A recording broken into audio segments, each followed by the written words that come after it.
सुप्रभातम। सर्वेभ्यो नमो नमः। सर्वेषां स्वागतम। मम नाम पंकज मिश्रा अस्ति। सहायक अध्यापकः संस्कृत विभागः महात्मा गांधी शिक्षण संस्थानं दरभंगा। अद्य अहं भवतां समक्षे कक्षा षष्ठः विषयः संस्कृतं चतुर्दशोऽध्यायः प्रकरणं सम्प्रदानकारकः इति विषयमधिकृत्य पाठयितुम् उपस्थितोऽस्मि। छात्रों, आज के वर्ग में मैं पुनः संप्रदान कारक को लेकर उपस्थित हूँ और संप्रदान कारक से बने वाक्य के बारे में पढ़ाने जा रहा हूँ। तो वाक्य हैं जो छात्रा पठनाय गच्छन्ति। तो छात्र पढ़ने के लिए जाता है।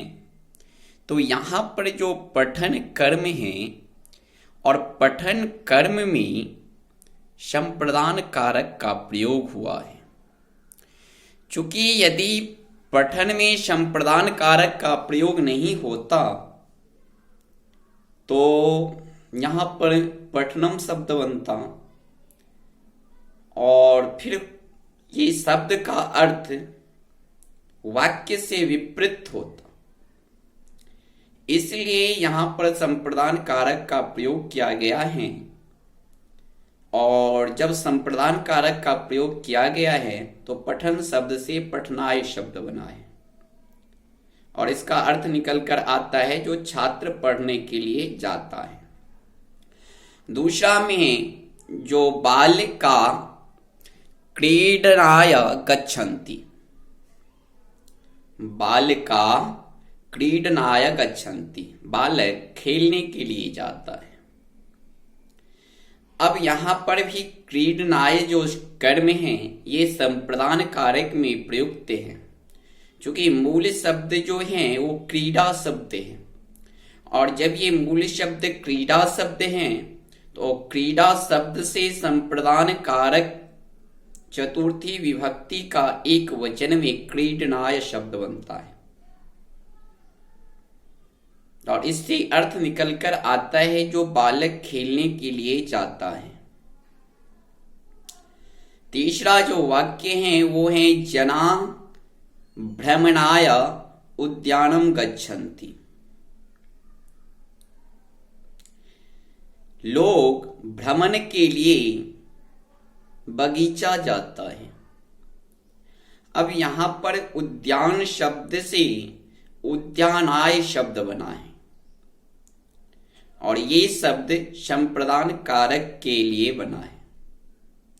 संप्रदान कारक में उद्यान शब्द से उद्यानाय शब्द बनता है।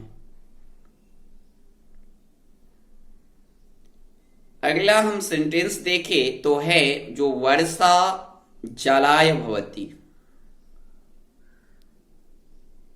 वर्षा जल के लिए होता है।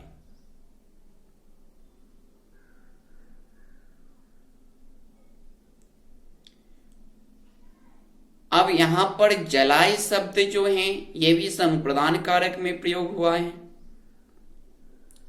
उसके बाद है जो सुनीला वानराय फलानि यच्छन्ति। सुनील वानर के लिए फल देता है। अब यहां पर वानर शब्द से संप्रदान कारक चतुर्थी विभक्ति का एक वचन में वानराय शब्द बनता है।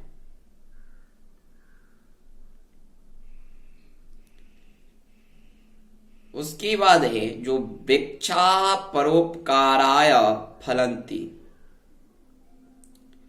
वृक्ष परोपकार के लिए फलते हैं। अब ये परोपकार शब्द से परोपकाराय शब्द बनाए हैं और ये भी शब्द संप्रदान कारक चतुर्थी विभक्ति का एक वचन का रूप है। मूल शब्द परोपकार शब्द हैं और ये परोपकार शब्द से संप्रदान कारक चतुर्थी विभक्ति का एक वचन में परोपकाराय शब्द बना है और परोपकाराय का अर्थ होता है के लिए। तो वृक्ष जो हैं वो दूसरे के उपकार के लिए फलते हैं।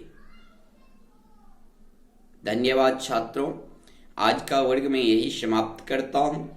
अगले वर्ग में हम संप्रदान कारक से बने वाक्य के बारे में विशेष रूप से समझेंगे।